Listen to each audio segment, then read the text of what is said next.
pemirsa RRI Net. Tradisi Ma'anta Pabukuan merupakan salah satu tradisi yang sangat melekat bagi masyarakat Minangkabau, terutama kaum perempuan. Namun sayangnya, tradisi ini mulai memudar di tengah perkembangan zaman saat ini. Obrolan budaya kali ini akan membahas tradisi Ma'anta Pabukuan bersama saya, Darwita Roza.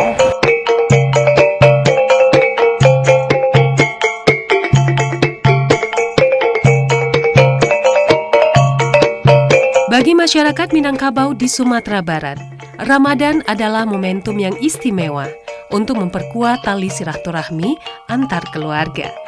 Salah satunya dengan tradisi Ma'anta Pabukuan. Ma'anta Pabukuan merupakan mengantarkan hidangan berbuka puasa kepada mertua oleh menantu perempuan. Pabukuan berasal dari kata takjil buat berbuka puasa, yang dimasukkan ke dalam rantang dan dibawa dengan cara dicincing dengan tangan kanan. Tradisi Ma'anta Pabukuan ini merupakan salah satu cara merekatkan hubungan istri dengan keluarga suami. Tradisi ini dilakukan perempuan Minang dengan memperhatikan berbagai aspek, mulai dari menu dan cara berpakaian. Menu yang dibawa berbeda di tiap daerah di Sumatera Barat. Biasanya terdiri dari beberapa lauk yang sudah ada aturannya, seperti rendang, dendeng, atau gulai ikan, serta makanan ringan seperti kolak, bubur candil, kue bolu, maupun agar-agar, serta lemang dan tape ketan tergantung adat istiadat dalam suatu nagari. Dalam obrolan budaya kali ini, kita akan mengulik lebih dalam mengenai tradisi Ma'anta Pabukuan di ranah Minang.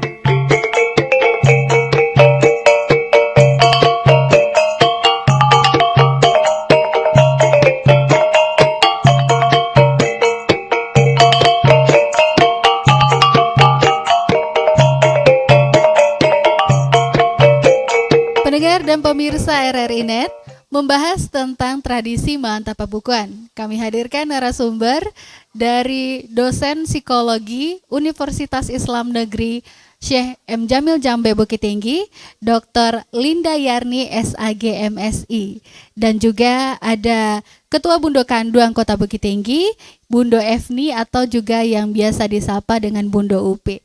Baik, pendengar dan pemirsa, kita ingin tahu kepada Bundo Efni nih Bundo.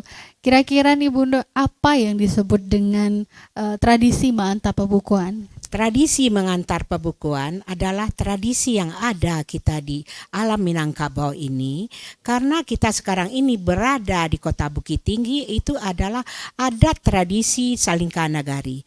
Tapi Ma'anta Pabukuan itu di alam Minangkabau ini semuanya ada.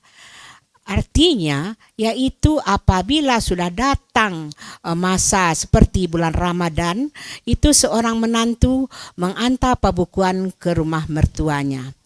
Ini terjalin silaturahmi antara menantu dan mertua. Iya, sejak kapan tradisi ini ada Bundo? Tradisi ini ada mungkin barangkali sejak adanya Islam masuk ke alam Minangkabau ini. Ini adalah bagaimana seorang menantu kepada mertuanya, ini dilihat waktu dia Ma'anta Pabukuan ini. Baik, Bu Linda, dari kegiatan yang dilakukan atau tradisi yang kita lakukan ini, Bu Linda, kira-kira apa makna secara simbolisnya yang dapat kita petik dari tradisi ini, Bun? Tradisi ataupun budaya Ma'anta Pabukuan ya di adat Minangkabau ataupun suku Minangkabau khususnya di bulan Ramadan. Kalau kita tinjau dari sisi psikologi ya, dari sisi psikologi bahwa ini memiliki makna ataupun fungsi begitu. Jadi kalau di Minang ada namanya adat basandi syarak basandi kitabullah. Yeah. Nah, nilai-nilai yang telah ataupun budaya yang telah berjalan di Minangkabau seperti Ma'anta Pabukuan ini juga secara psikologis sangat bermanfaat. Khususnya ini adalah bagi keluarga. Dalam hal ini adalah suami istri ataupun pasangan suami istri dan mertua. Salah satunya adalah terciptanya bonding namanya. Ada istilah bonding dalam psikologi yang mana maknanya adalah adanya keterikatan ataupun kelekatan secara emosional antara menantu dan mertua, Apalagi ini adalah pengantin baru misalnya, walaupun pengantin lama walaupun pasangan suami istri lama, akan tetapi untuk menciptakan bonding antara menantu dan mertua itu adalah membutuhkan suatu proses yang lama, karena menantu ini adalah berasal dari keluarga yang sangat berbeda dengan mertuanya, berbeda dari segala aspek budaya, ekonomi, sosial, dan lain-lain. Oleh karena itu, dengan adanya budaya ini terciptalah bonding tersebut, kelekatan itu.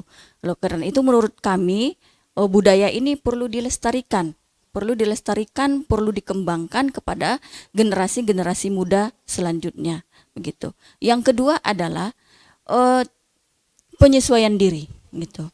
Penyesuaian diri ini adalah bagaimana nanti menantu ini mampu menyesuaikan diri dengan keluarga mertua, gitu. Dengan adanya tradisi mantap pabukuan setiap bulan Ramadan, nah menantu akan datang ke rumah mertua. Nah, ketika itu akan terjadi interaksi, akan terjadi komunikasi antara menantu dan mertua, antara anak dan ibunya ataupun ayahnya, gitu. Nah, ketika terjadi interaksi tersebut, akan terjadi komunikasi, maka ini akan mempermudah terjadinya penyesuaian diri antara menantu dengan keluarga barunya, yaitu mertuanya. Mungkin begitu, Bu Aja. Iya. Jadi semakin hangat ya hubungannya. Betul, ya, Bu, betul. ya. Dan komunikasi juga bisa jadi lancar. Baik. Ya. Bundo, kapan seorang wanita atau perempuan di Minangkabau untuk bisa melakukan tradisi ini, Bundo? Biasanya setelah 2 minggu puasa, seorang menantu itu akan datang ke rumah mertuanya dengan mengantar yang telah kita ulas tadi, mengantar pabukuan. Kalau misalnya adat selingkah negari yang Pundo katakan tadi, waktu 2 minggu itu lebih-lebih kalau pengantin baru, dia datang akan diiring oleh keluarganya. Beberapa orang keluarganya di rumah mertua akan ditunggu oleh keluarga besar dari mentua. Waktu itu dia menjinjing yaitu rantang. Rantangnya ini double. Kalau dia pertama sekali datang ke rumah mertuanya, menantu baru double. Kenapa? Karena mertuanya memanggil karib kerabatnya. Dia akan memperkenalkan, inilah menantu baru kita. Bagaimana rasa, bagaimana penampilan menantu tadi waktu mengantar pembukuan, di sana akan dilihat. Apakah menantu ini ramah? Apakah menantu ini bisa bertutur kata? Di sana akan terlihat. Yang kedua, pabukuan tadi akan dibagi untuk keluarga jauh dan keluarga dekat. Kenapa 2 minggu sebelum Lebaran diantarkan pabukuan tadi? Sebab kalau menantu baru tadi sudah pulang, seminggu sesudah menantu tadi mantap pabukuan, maka mertua akan datang ke rumah menantu mengantarkan. Yang pertama diantarkan beras, yang kedua telur itik, yang ketiga ayam besar, yang keempat kalamai 1 piring. Apa maknanya ini? Supaya karena dia akan memberitahu bahwa mertua akan datang waktu Lebaran ke rumah menantu. Demikian Ananda Rosa. Iya, berarti ibaratnya gayung bersambut ya, Bundo ya. Kalau seandainya masyarakat Minang ini masih melakukan tradisi mantap pabukuan, itu kapan ini, Bundo? Kapan dan sampai kapan gitu? Yang biasanya ya seperti itu 2 minggu sebelum Lebaran. Ini ada yang unik di Kabupaten Padang Pariaman. Mantap pabukuan ini misalnya lah tua dia, sudah tua dia, tapi sebelum puasa suaminya diangkat menjadi datuk.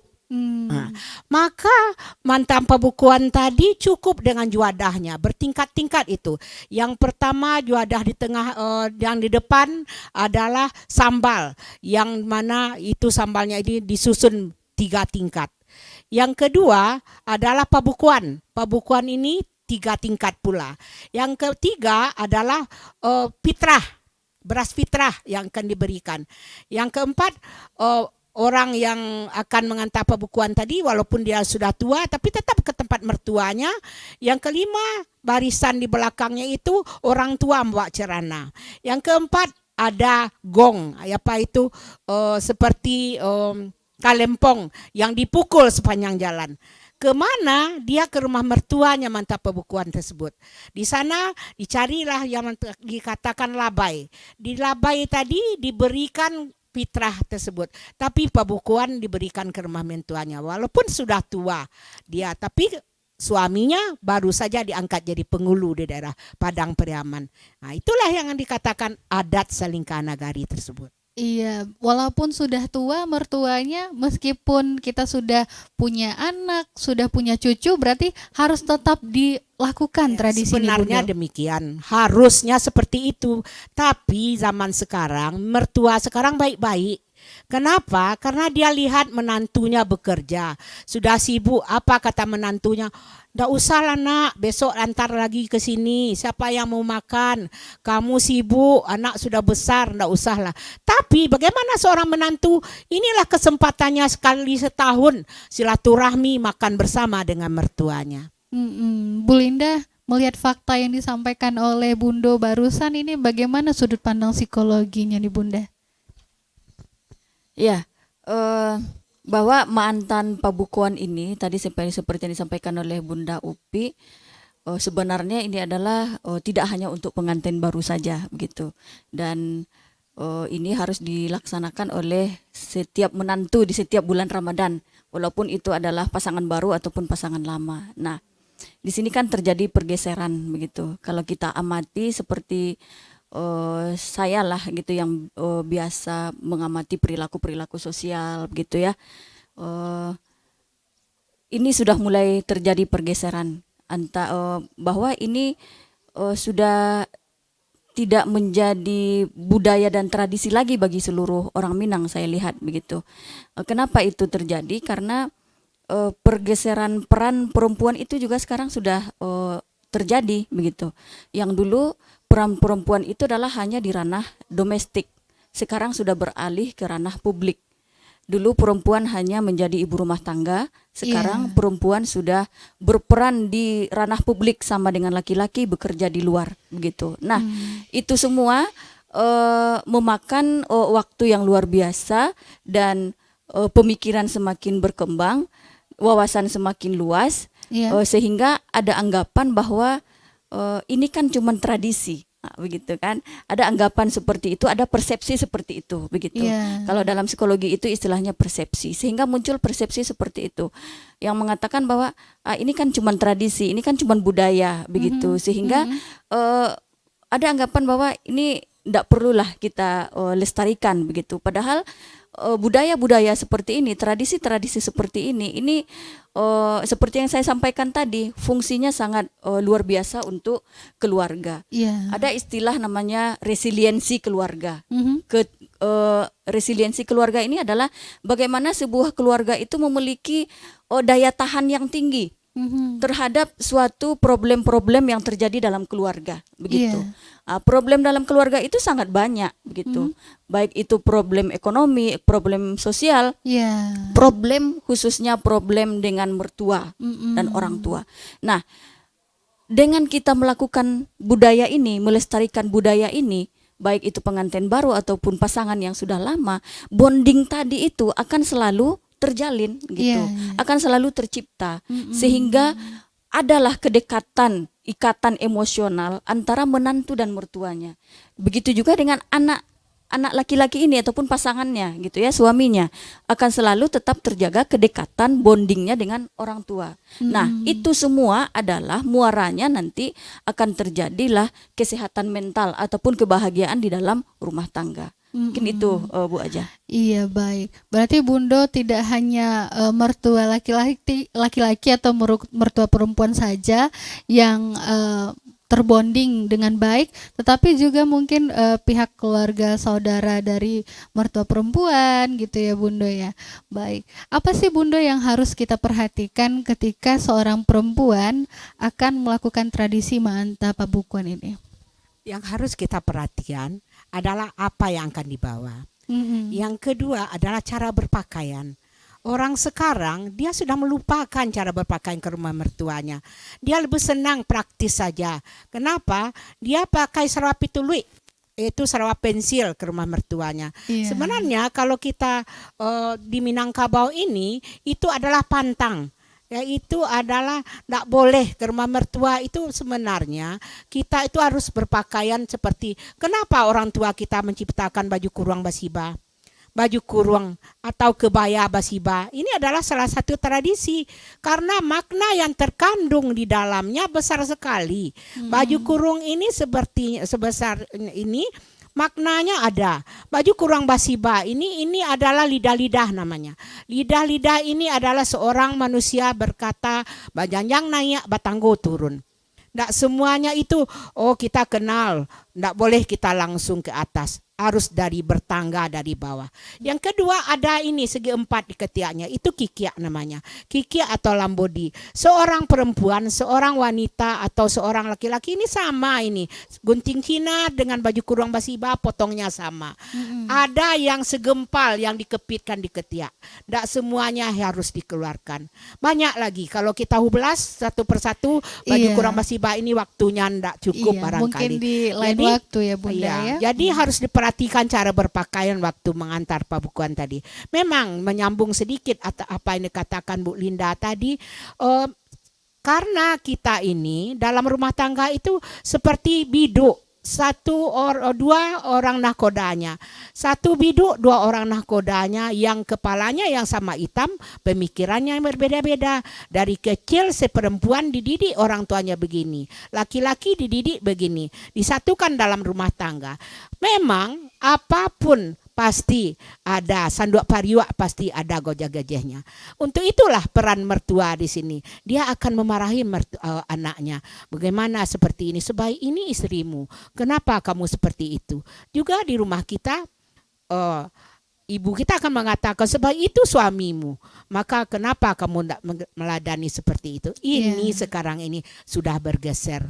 Yang mana seperti yang dikatakan oleh Bu Linda tadi, orang sekarang meringankan, mengentengkan itu saja. Ini barangkali yang harus diperhatikan seperti itu cara berpakaiannya ke rumah mertuanya, apa yang akan dibawanya. Kalau dapat pabukuan itu memang hasil tangan sendiri.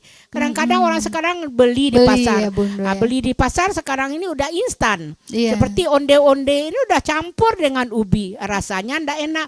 Jadi nilai menantu itu ini akan kurang udah ke keluarga pihak laki-laki. Kenapa ndak enak lagi? Tapi kalau hasil tangan walaupun bagaimanapun karena kata orang tua tangan ini ada enzimnya yang mana hasil remasan dari tangan ini seperti kelapa, minyaknya akan banyak sekali daripada kelapa dibeli yang sudah jadi. Baik, tadi Bunda bilang kalau yang perlu dipersiapkan selain menantu perempuan menggunakan baju kurung basiba, kita membawa rantang. Rantangnya itu ukuran berapa Bunda? Diameter 15 cm kalau Bunda tidak salah, 15-20 cm. Nah, tapi kalau dia pengantin baru, rantang itu bukan satu, dua rantangnya. Selain dua rantang, ada jinjingnya lagi, namanya dulu mangkuk Cina. Mangkuk Cina itu sekarang sudah bergeser di museum ini banyak nampak sama Bunda. Mangkuk tadi itu ketan. Maka sarikayanya dipisahkan, dijinjing. Ada pisang satu sisir yang besar dijinjing. Itu. Tapi kalau kita sudah pengantin lama, yang di bawah cuma satu jinjingan saja. Di bawahnya ketan, sarikaya, sambal satu, onde-onde atau lepat bugis, dan pisang satu sisir. Berarti urutannya di bawah ketan, sarikaya, sambal satu, dan boleh onde-onde, boleh lepat bugis, dan pisang satu sisir. Baik, sambalnya apa nih Bunda? Kalio, boleh kalio ayam, boleh kalio daging, itu yang biasanya. Baik Bunda, untuk sejenak kita tahan dulu obrolan kita tentang tradisi mantap pabukuan. Pendengar dan pemirsa RRI Net, kita akan break sejenak. Kami akan kembali lagi setelah jeda yang berikut ini.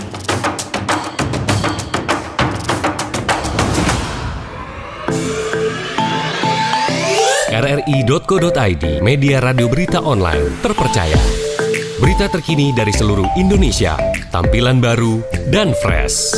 Bagian dari sistem Big Data dan Artificial Intelligence RRI menjadikan rri.co.id mudah diakses. rri.co.id, akurat, terpercaya.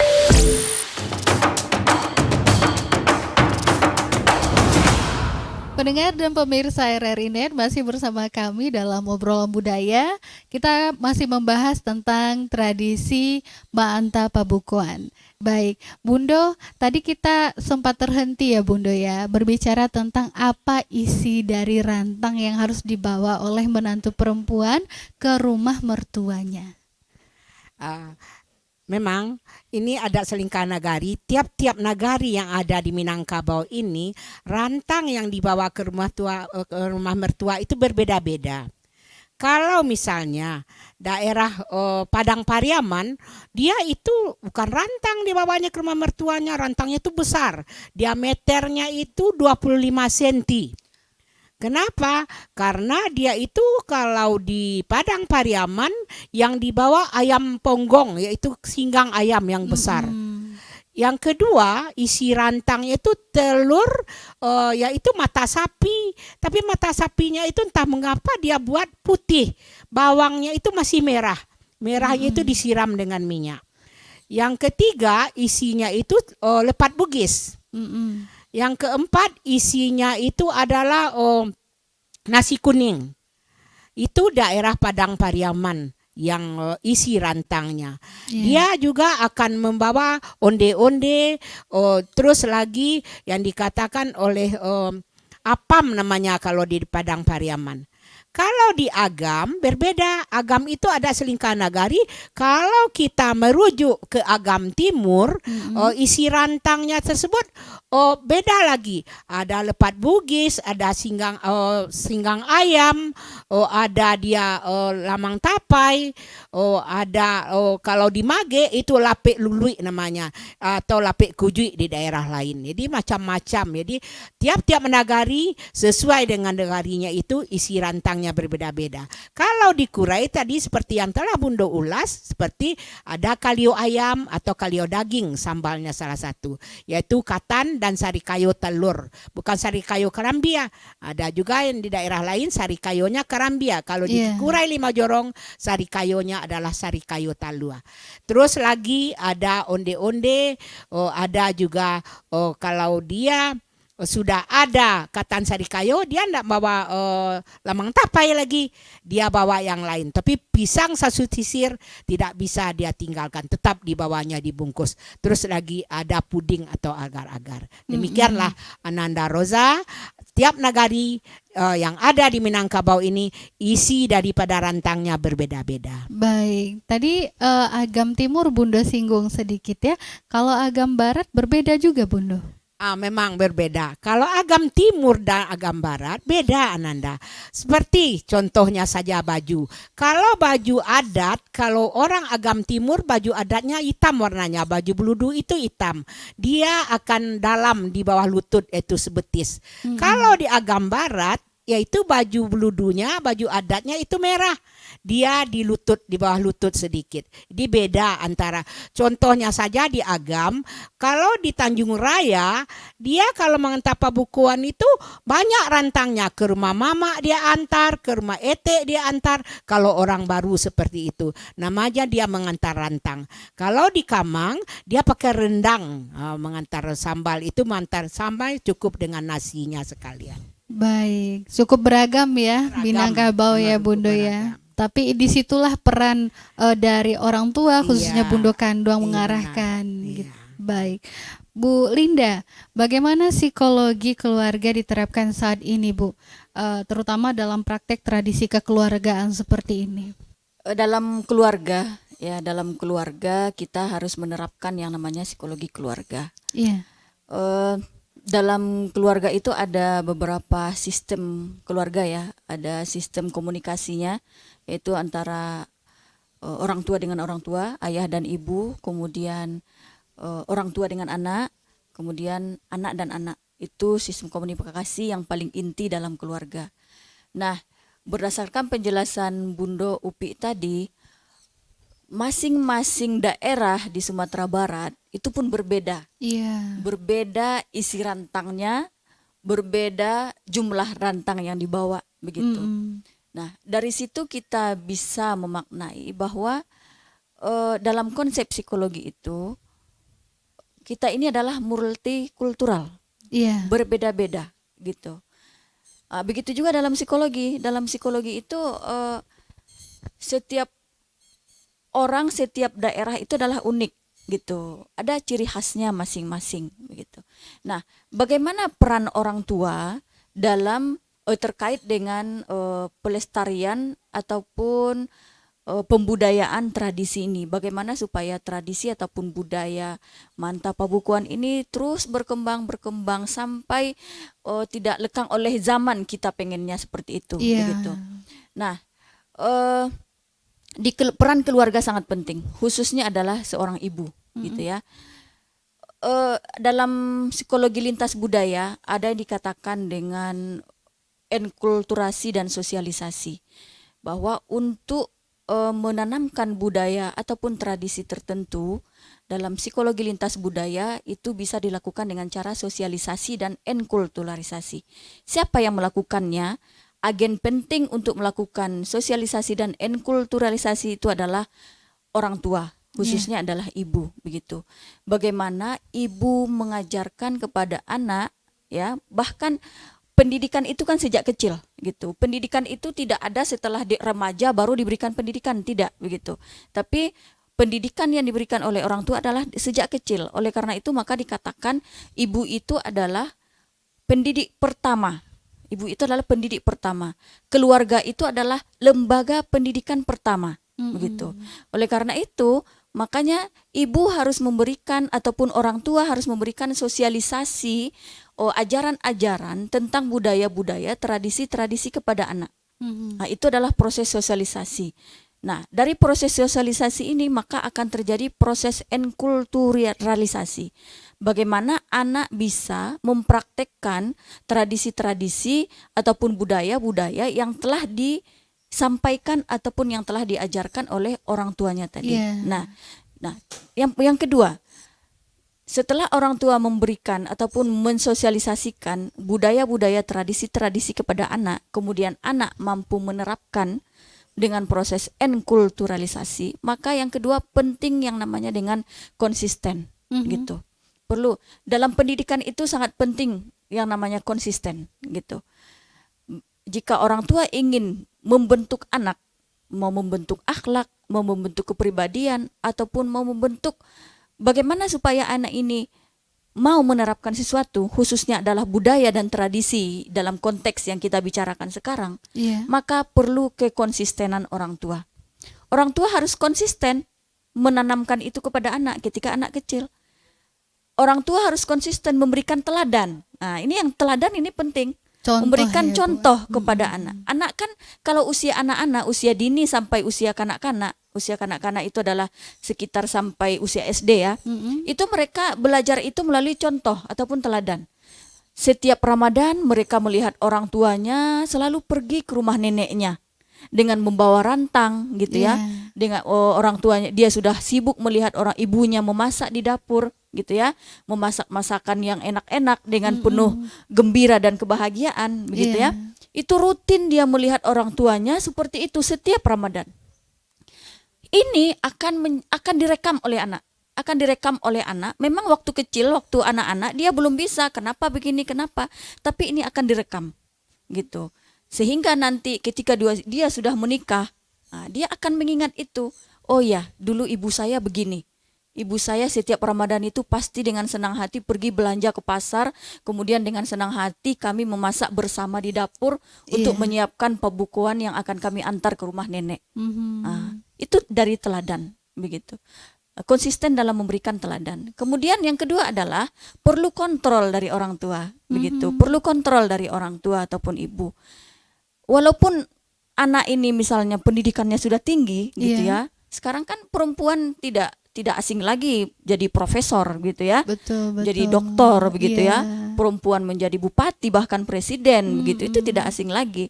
Tapi walaupun seperti itu, orang tua harus memberikan yang namanya peran orang tua itu tetap ada begitu. Nah, apa bentuk kontrol orang tua? Disitulah orang tua tetap mengingatkan Iya. gitu kepada anaknya yang sudah profesor ini, kepada anaknya yang sudah bupati ini begitu, bahwa kita ini loh ada budaya-budaya tradisi kita yang harus kita kembangkan.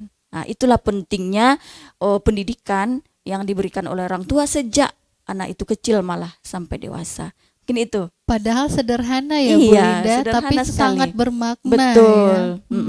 Baik, Bundo berbicara tentang pendidikan sedari dini nih Bundo.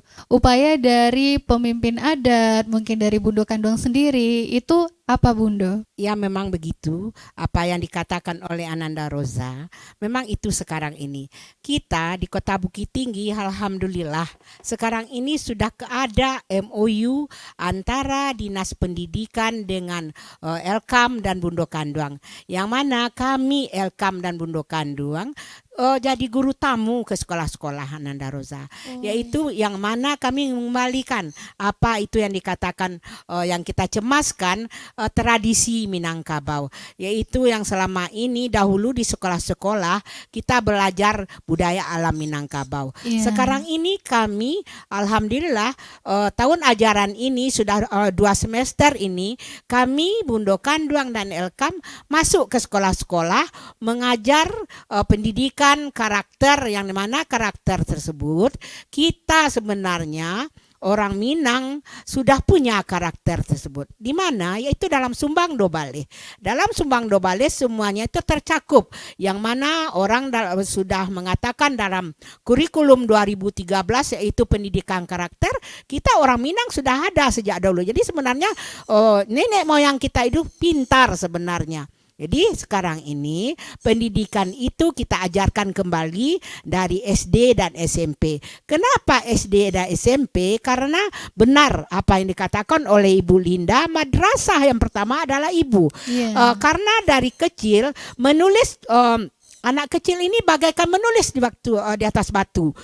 Dia tidak akan hilang. Kalau sudah besar diajarkan bagaikan menulis di atas air, akan pupus. Jadi untuk itu dari kecil, dari SD diajarkan kembali bagaimana sikap pendidikan tersebut, bagaimana adat dan budaya. Ini diajarkan itu sekarang bagaimana kematian, bagaimana apa nanti waktu puasa juga diajarkan. Di sana akan ajar. Bundo juga akan mengajarkan mengantar pabukuan tadi. Tradisi tadi itu sesuai dengan kelasnya. Tidak mungkin anak kelas 1 ya itu diajarkan, tapi yang bertingkat. Mungkin nanti di SMP itu kita masukkan dalam salah satu kurikulum untuk anak SMP dalam budaya alam Minangkabau ini. Jadi pendidikan itu insya Allah ini ada barang Ananda Roza dan juga Bundo di kelurahan mendidik dan mengajarkan ini kepada Putih Bungsu dan Ramudo di kelurahan dan di kecamatan yang ada di Kota Bukit Tinggi. Iya, ini selain itu Bundo, bagaimana tradisi saat ini di kalangan perempuan Minang? Kalaupun sudah mulai tergerus, itu penyebabnya apa Bundo? Ini barangkali itu yang kita cemaskan. Mungkin apa yang dicemaskan oleh Bu Linda tadi itu memang ada. Karena orang kita sekarang ini dia mengambil arus globalisasi. Sebenarnya kita bisa saja kalau kita tidak ikut arus globalisasi, kita akan ketinggalan.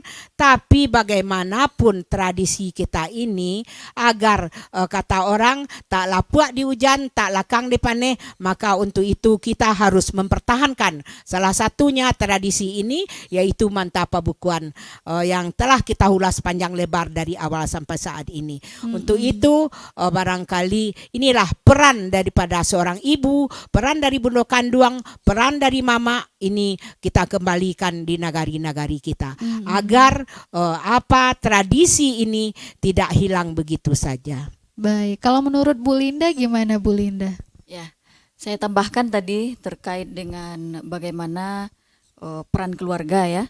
Tadi sudah sampaikan bagaimana peran keluarga. Nah, sekarang untuk melestarikan budaya ataupun tradisi yang sedang kita bicarakan saat ini, selain peran keluarga, juga ada Tadi Bunda sudah menyebutkan peran Nini Mama gitu Iya. ya. Peran Nini Mama ini kalau dalam istilah psikologi itulah lingkungan eksternal begitu ya. Jadi kalau lingkungan keluarga tadi kan lingkungan internal, bagaimana keluarga bisa memberikan sosialisasi dan enkulturalisasi. Nah, lingkungan eksternal itu juga sangat penting, sangat berpengaruh.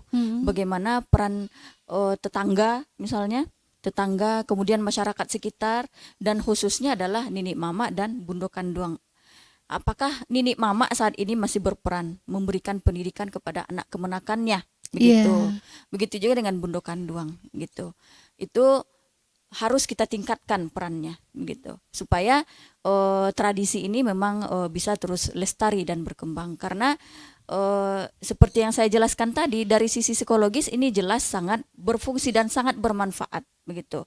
Dari sisi bonding, kedekatan antara menantu dan mertua, dan ini nanti muara akhirnya adalah bagaimana supaya keluarga itu memiliki ketahanan. Masalah apapun yang mendera keluarga itu mereka tetap bertahan, begitu. Tidak akan terjadi perceraian, begitu. Nah, ini akan sangat penting, begitu. Nah, termasuk dengan terjalinnya selalu komunikasi antara menantu dan mertua, gitu. Komunikasi itu akan selalu baik, begitu. Jika ada terjadi permasalahan dengan suami ataupun pasangannya misalnya, maka mertuanya menjadi teman bicara yang paling nyaman bagi dia, gitu. Daripada nanti dia bicara kepada orang lain, nanti akan memperkeruh suasana. Nah, kalau ke mertua dia bercerita, curhat, nah, yang diceritakan tentang anaknya, begitu kan? Nanti dia bisa menasihati anaknya. Nah, itu bisa tercipta ketika ada bonding tadi, kedekatan tadi, sehingga menantu merasa percaya dengan mertua, dia merasa nyaman bercurhat dan bercerita dengan mertua, begitu juga dengan mertua kepada menantunya, begitu. Nah, akan terjadilah ketahanan keluarga tadi, begitu. Jadi peran Bundo Kanduang, Nini Mama, lingkungan sekitar, masyarakat itu sangat penting, gitu. Kemudian seterusnya adalah peran pendidikan, gitu ya. Jadi tadi saya katakan pendidikan sudah tinggi, begitu ya. Sekarang perempuan itu banyak yang berpendidikan tinggi, gitu. Nah, ini akan bisa saja dia akan berubah arah, ataupun dengan pendidikannya itu dia akan persepsinya itu akan memaknai bahwa budaya ini memang perlu dilestarikan, begitu.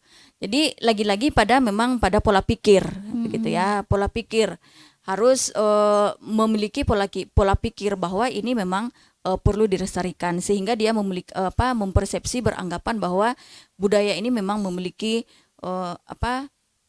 fungsi-fungsi dan manfaat yang luar biasa, baik dari sisi psikologis, dari sisi adat istiadat, dan dari sisi agama, begitu. Dari sisi agama kan memperkuat silaturahmi, gitu kan. Kita dianjurkan untuk selalu menjalin silaturahmi. Hablum minan nas. Iya, hablum minan nasnya di sana, gitu. Karena bulan Ramadan itu tidak hanya hablum minallah, gitu kan. Karena kita harus hablum minan nas. Betul. Yang dinamakan juga dengan kecerdasan sosial, begitu ya.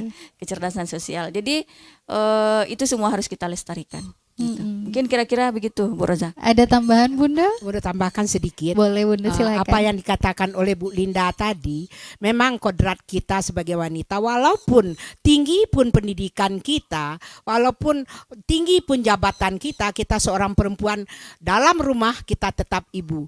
Dalam rumah kita adalah pendidik generasi penerus. Dalam rumah kita adalah istri. Jadi walaupun bagaimanapun kodrat kita sebagai perempuan, di mana berkiprahlah kita.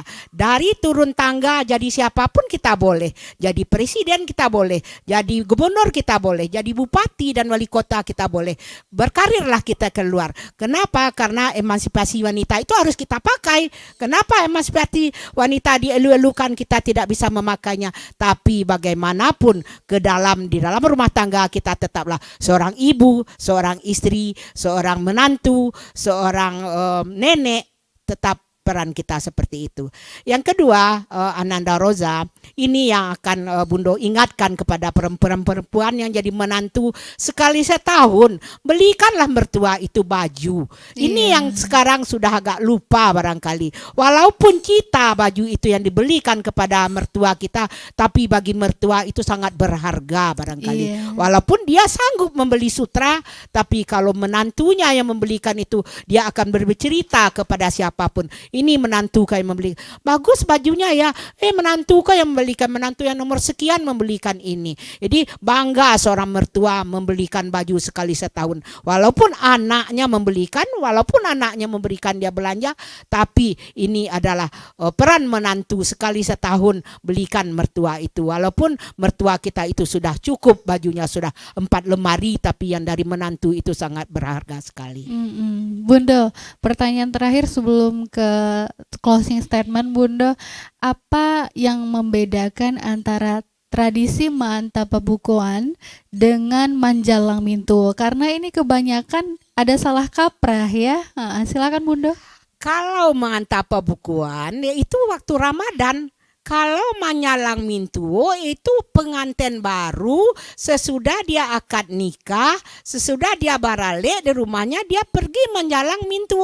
Artinya dia diiringi oleh orang ramai yang pakai baju adat, yaitu baju merah. Kalau di Kurai ini baju merah, diantar itu Manjalang Mintu namanya. Tapi kalau Manta Pabukuan ini terjadi apabila bulan Ramadan. Ini persepsi ini perlu kita luruskan. Manjalang Mintu itu Manjalang Mintu bagi pengantin baru sesudah dia akad nikah.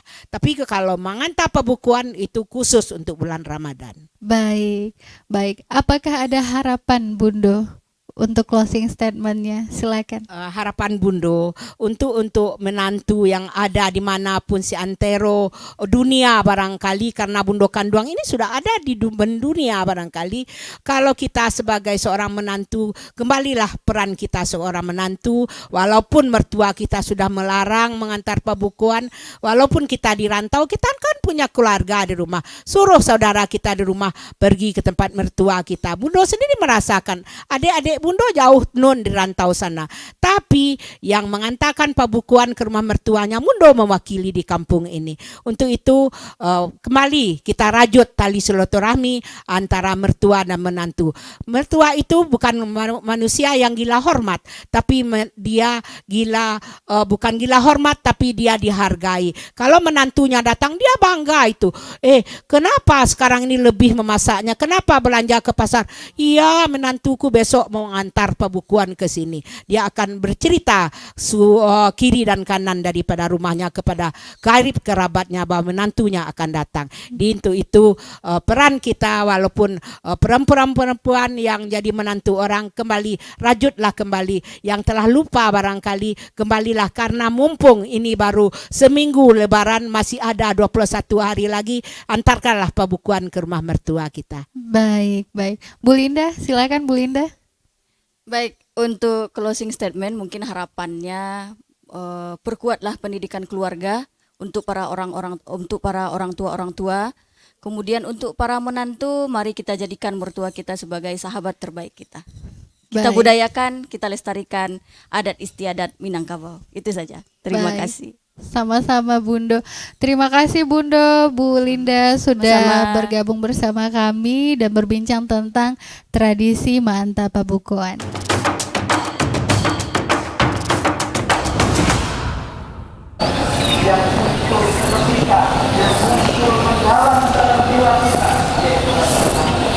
Pendengar dan pemirsa RRI Net, demikian obrolan budaya kita hari ini tentang tradisi Manta Pabukuan, di mana tradisi ini harus tetap dilestarikan demi keberlangsungan tradisi ranah Minang dan dapat dinikmati oleh generasi berikutnya. Saya Darwita Roza, sampai jumpa.